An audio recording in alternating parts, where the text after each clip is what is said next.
सेवानाम साई बंदे, अलग है साई पूजा।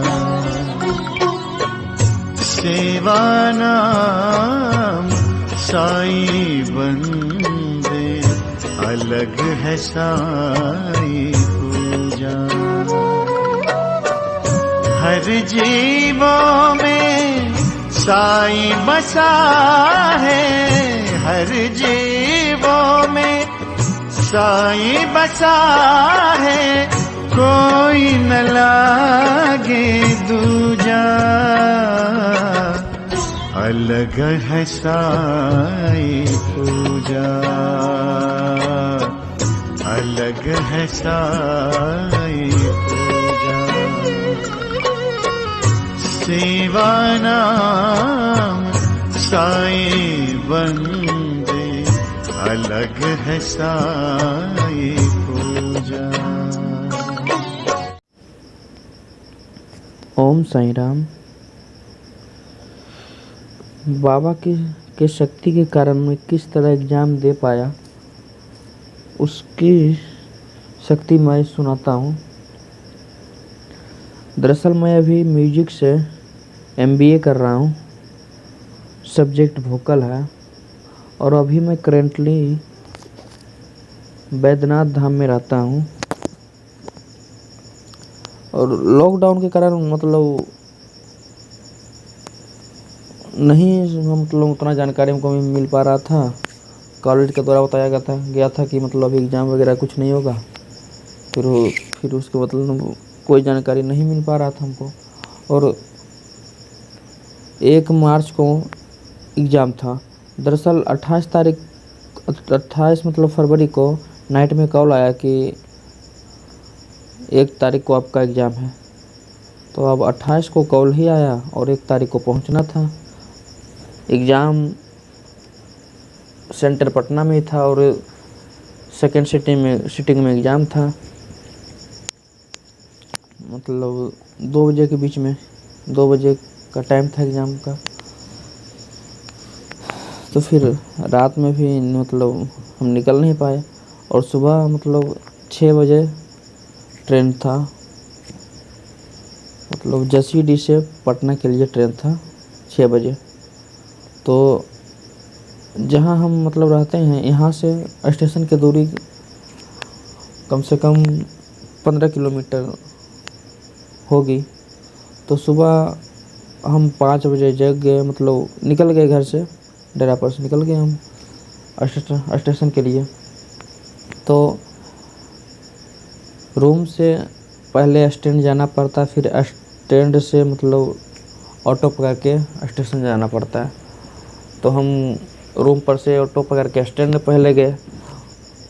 उसके बाद स्टैंड में हम मतलब स्टैंड में ऐसा होता है कि ऑटो पूरा जब पैसेंजर भर जाता है, बैठ जाता है, तो ही ऑटो वाला मतलब वहाँ से खुलता है।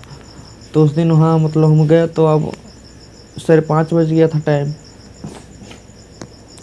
और 6 बजे ट्रेन ही थी। तो वहाँ भी मतलब कोई ऑटो नहीं था, खाली वहाँ पूरा पैसेंजर भरता तभी ना वहाँ से ऑटो खुलता। तो हम वेट कर रहे थे और टाइम भी बहुत हो रहा था। पहले तो हम रूम पर से निकले 5 बजे, उसके बाद स्टैंड में आए तो 5:30 के लमसम बज ही गया। उसके बाद काफ़ी इंतज़ार करने के बाद ऑटो मतलब खुल ही नहीं रहा था। अब 5:50 के लमसम हो गया था।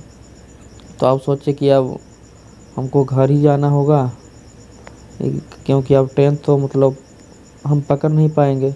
और उसके बाद कोई ट्रेन नहीं था। उसके बाद फिर 12 बजे ट्रेन थी, और 12 बजे अगर ट्रेन पकड़ते तो फिर पटना मतलब जसीडीह से पटना के बीच रनिंग मतलब ट्रेन का मतलब 4-5 घंटा हो ही जाता है। तो फिर 12 बजे ट्रेन थी, तो फिर हम शाम तक पहुंचते, तो फिर एग्ज़ाम ही मतलब छूट जाता। और बाबा को हम मतलब याद कर रहे थे, बाबा एग्ज़ाम मेरा किसी तरह दिलवा दीजिए, ट्रेन पकड़ ले हम किसी न किसी बहाने। तो ऐसा हुआ कि मतलब बाबा को याद करते करते मतलब एक ऑटो वाला आया और मतलब चिल्लाने लगा, जसीडी चिल्लाने लगा। बोले भैया जसीडी जाना है? बोला हाँ हाँ बैठो। हम ऑटो पर बैठे और ऑटो वाला मतलब और किसी को नहीं बिठाया, मतलब सिर्फ हमको अकेला ही बिठा कर वो मतलब जसीडी पहुंचा दिया। और जैसे ही मतलब हम स्टेशन में एंट्री हुए और उस मतलब जस्ट टाइम में ट्रेन भी आ गई। हम स्टेशन के अंदर मतलब एंट्री हुए और वो भी प्लेटफॉर्म के अंदर ट्रेन एंट्री हुई। अगर 1 मिनट भी अगर मेरा हमको लेट हो जाता तो ट्रेन वो नहीं पकड़ाता। उसके बाद फिर बाबा को धन्यवाद किए, बाबा अगर आज हमारी सहायता नहीं किए होते तो ट्रेन हम नहीं पकड़ पाते। उसके बाद 6 बजे हम ट्रेन पकड़ लिए। उसके बाद 10 बजे के लमसम पटना ट्रेन पहुंचा दी। उसके बाद फिर क्या, उसके बाद तो फिर जाके सेंटर पर हम बैठे रहे। अब तो वहाँ पर था कि अब ट्रेन पर मुझसे मतलब आ ही गया अब, तो अब मतलब एग्ज़ाम का टाइम देख रहे थे कि कब मतलब टाइम होगा एग्ज़ाम दे। और फिर 2 बज गया। उसके बाद फिर एग्ज़ाम सेंटर में एंट्री हो गया और उस दिन एग्ज़ाम भी बहुत अच्छा से गया। बाबा का मतलब धन्यवाद देना चाहते हैं बाबा को, जो कि अगर आप नहीं होते तो मेरा आज एग्ज़ाम नहीं हो पाता। उसके लिए धन्यवाद बाबा, थैंक यू। और पूजा मतलब हम उतना अभी कर नहीं पाते हैं क्योंकि टाइम नहीं मिल पाता, इसलिए हम पूजा नहीं उतना कर पाते हैं। लेकिन हाँ, हर बृहस्पतिवार को साइंस और चरित्र 2 चैप्टर मतलब पढ़ा करते हैं। प्राणायाम मतलब किया करते हैं हर बृहस्पतिवार को। साइंस और चरित्र 2 अध्याय हर बृहस्पतिवार को पढ़ते हैं, लेकिन और वो पूजा नहीं कर पाते हैं। बस इसी तरह बाबा से हम विनती करते हैं कि बाबा इसी तरह अपने भक्तों पर ध्यान दिया कीजिए, सहायता किया कीजिए। ओम साईं राम।